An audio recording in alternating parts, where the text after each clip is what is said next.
Un mot de football, début aujourd'hui des 32e de finale de la Coupe de France. Premier match à 18h, Strasbourg-Angers, Paris-FC Valenciennes, Grenoble-Nîmes et Pau-Montpellier. Et puis à 21h, ne manquez pas sur Europe 1, en direct et en intégralité, la rencontre entre un club de national et un mastodonte Châteauroux PSG. Oui, entre ces deux formations, un immense fossé que Châteauroux, qui est désormais aux mains d'un riche propriétaire saoudien, tente de combler, Cyril de la Morinerie. Oui, il y a près de 2 ans, la berrichonne de Châteauroux a fait sa révolution. Les 25 actionnaires d'alors ont cédé leur place à un richissime prince saoudien, petit-fils du fondateur de l'Arabie saoudite, Abdallah bin Mossad, qui détient plusieurs clubs gérés depuis Genève, dont Châteauroux, comme l'explique le président non exécutif de la berrichonne, Michel Denisot. On s'est mis d'accord avec le groupe United World, qui est un groupe saoudien et qui a 5 clubs dans le monde, dont 3 en Europe, Sheffield United, en Angleterre, Berscott Anvers, qui est en tête de deuxième division belge, et Châteauroux. Ce qui intéresse ce groupe, c'est d'acquérir des clubs qui ont un potentiel, ce qui était notre cas. Mais ce prince saoudien investi au compte-gouttes, rien à voir avec le PSG, propriété d'un État, le Qatar, ou de 3 détenus par Manchester City via un fonds émirati.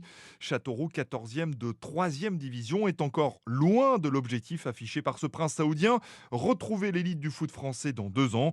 En attendant, Michel Denisot, qui a également présidé le PSG, sera de toute façon derrière les rouges et bleus, couleur portée par les deux clubs. Au moins, il est sûr de gagner. Cyril de la Morinerie du service des sports d'Europe